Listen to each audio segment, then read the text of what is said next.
Welcome. Thanks for being here today. If we haven't met before, my name is Jennifer House, and I'm a registered dietitian, nutritionist with First Step Nutrition and mom of 3. So I've been working with young families to help make feeding their families easier for about 12 years now in my business, and I teach baby-led weaning, meal planning, and picky eating, which is what we're delving more into today. So the topic of my live today is what to do when your child only wants to eat chicken fingers and fries. So it's for you if your child has a very limited repertoire of foods that they will eat. So they refuse almost everything you feed them, and they're stuck with, just eating a number of foods, and they refuse everything else. And I know that leads to a lot of stress that your child's not getting enough, food or enough nutrients, enough variety. But my tips today will be useful if you even have a picky eater that's not that extreme. Although most of us, I think, at least know a mom or a parent struggling with this. So feel free to tag them in the comments if you have a friend that you know is really struggling with a child that'll only eat French fries, only eat KD, only eat, some of those kid-friendly foods. And just so I know where you guys are at today, whether you're watching live or on the replay, this is a way we can kind of chat with each other, and I can know what you're struggling with. So if you struggle to get your kids to try new foods, please type a 1 in the comment box for me. And if you are caught up being a short order cook, so bringing out that backup chicken fingers and fries or that backup meal because your child refuses the dinner that you make for the rest of the family or for yourself almost every night, please type 2 in the comments if you find yourself a short order cook on the regular. And type 3 if you find that this is leading to pressure, bribes at the table. You feel like your child will not try anything new if you don't somehow, force or make them do it. That'll be a 3. Just so I know, maybe you might be 1, 2, and 3. Unfortunately, I'm sure that's not uncommon for those of you here today, but just so I know what you guys are struggling with, and it gives you a chance to say hi too. Hi, Sierra. Thanks for being here. And I know, ultimately we would just like to have those peaceful dinners without the stress that our child's not eating enough, and we'd like for them to branch out on their own and try new foods without us having to work at it so hard, right? And this can be hard, especially when there's so much conflicting information out there about how to do this. I know when my daughter was young, our doctor told me just to feed her anything she wanted because she was a bit on the smaller side. She definitely was pickier. And unfortunately, I didn't say anything. I should have, but that is not the right advice because that is making you the shorter to cook, and it very quickly turns into a child that does eat limited foods. So today I have a couple tips for you for how to deal with a child that is really selective and is really picky. And hopefully my puppy won't make an appearance. We got a new puppy on the weekend. He was just having a little snooze. And he was very noisy in an earlier Facebook Live I did in my baby-led weaning group. So hopefully we'll luck out today. So my first tip is to think about why your child is a picky eater. And I've done a whole training on this in my Nourished Family Facebook group, as well as have a blog, but there's lots of things that could be underlying why your child is picky, from genetics to, age and development, to struggles with sensory issues, oral motor issues, other physical issues, like maybe they have reflux and it's painful to eat, maybe they're constipated, maybe they have low iron and therefore low appetite. And it's important to address some of those situations and, consider them before we can kind of treat or help the picky eating. And the second thing that I would like you to do is to record your child's food intake. And this is something I get all participants in my picky eating group coaching program to do. And sometimes, they'll come to me and say, my child only eats 5 foods. And I say, okay, well, record a food record for 3 days, all the food and fluid that they eat, that they consume. And when you look at it like that, it's not as bad as you think it is. So perhaps, the child eats 15 to 20 foods instead of the 5 that you thought they ate. So it's often not as bad as you think it is. But I would also encourage you to do this, and take these food records. And if you're concerned, find a dietitian, reach out to me or one in your local area who can look at it and assess it. And, we can look at the gaps, or we can say, they eat something from each of the food groups. They're getting all the nutrients they need. Or we can look at some holes and ways to meet that. And sometimes that is with supplements. And my third tip is try to avoid falling into the trap of the short order cook. And I know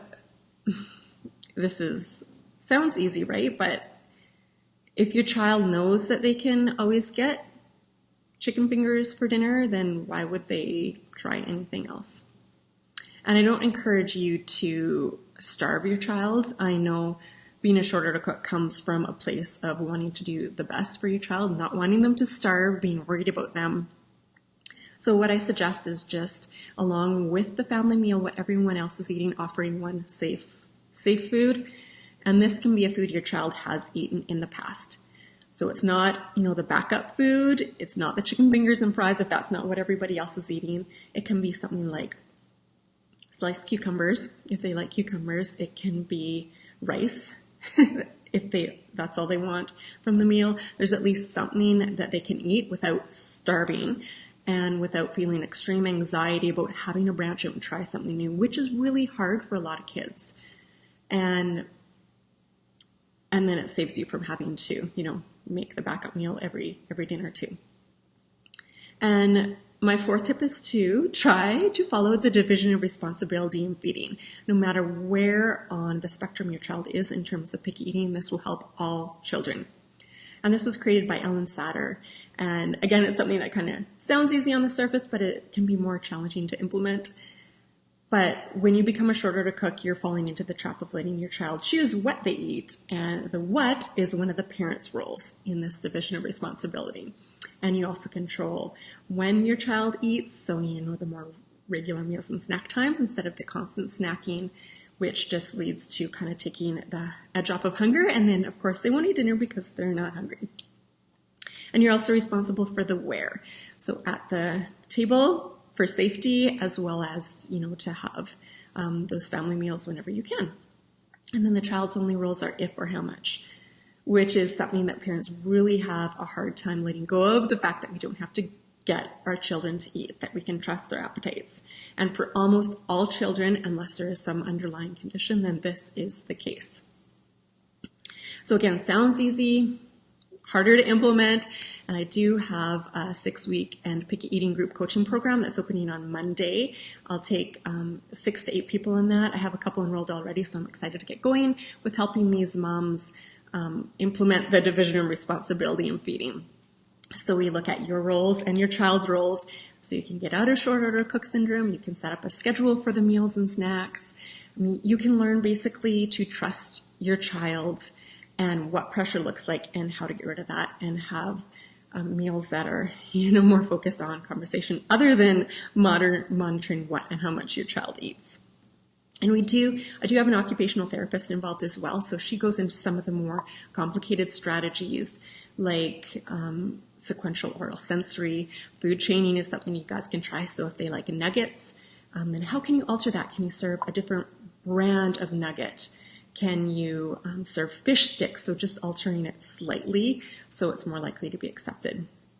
If they like potatoes, just French fries, okay, could they have sweet potato fries? Could they have baked potatoes? So just kind of gradually working like that is, one other strategy.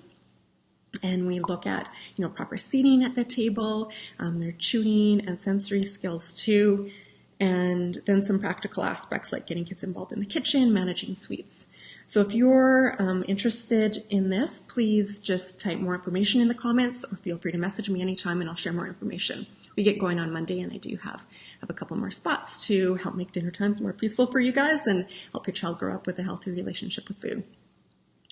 So Sierra had a couple questions. If dinner isn't eaten, should I save it until later? And that, is a common strategy, a common question. And I think this is okay if your child is just not hungry at dinner and they would maybe be hungry at snack time and want to eat that for snack. However, generally, I would offer different things for a snack, because when you bring out dinner again for snack and say, okay, this is your food, you have to eat this, it just sets up more of those battles around food. And we don't want food to be a fight. we don't want it to be a pressure struggle. That is a battle nobody wins. Everybody ends up crying, right, upset, and we don't really want that at the table if it can be prevented. So, if they decided not to eat their dinner, for snack, I would probably offer something else. I like to pick 2 food groups, right, even if it's just toast with peanut butter, cereal with milk, add in a fruit there if you can. So it can be different foods, rather than, I know a lot of time the parents are kind of trying to come from a place of, okay, well, you're hungry now, you eat this or you starve, right? Kind of like forcing them to eat it when they made the decision that they didn't like those foods. And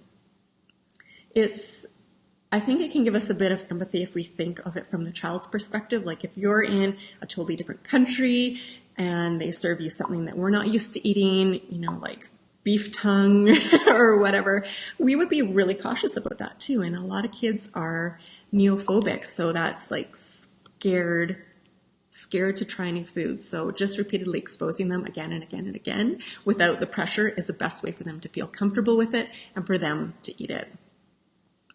So hopefully that helps a bit, Sierra. You find yourself making separate meals for your daughter and then your husband, right? So that is, again, totally normal, but not ideal if you can get past that. Of course, we all want to be eating the same thing, and we want that to be normal to your child. The kid foods are really common in our culture, but in some other cultures, they are not. I found the book, French Kids Eat Everything, really interesting because they really do. Like, there are no kiddie foods there, right? They eat the same things as the adults, and it's just, there's no option. Trisha, Eric is still alive all these years later. Yes. She has an adult brother who's very picky.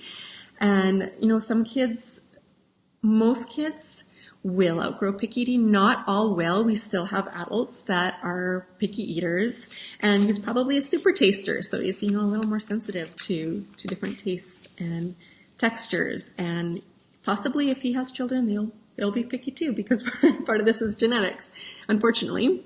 Or at least it gives you something to blame your spouse on, right? So yeah, thanks for the comments. If you guys have any other questions, let me know. And if you want more information about joining and picky eating, I'm happy to send that your way as well. Just comment more info and I will get back to you. And thanks for being here. See you guys later.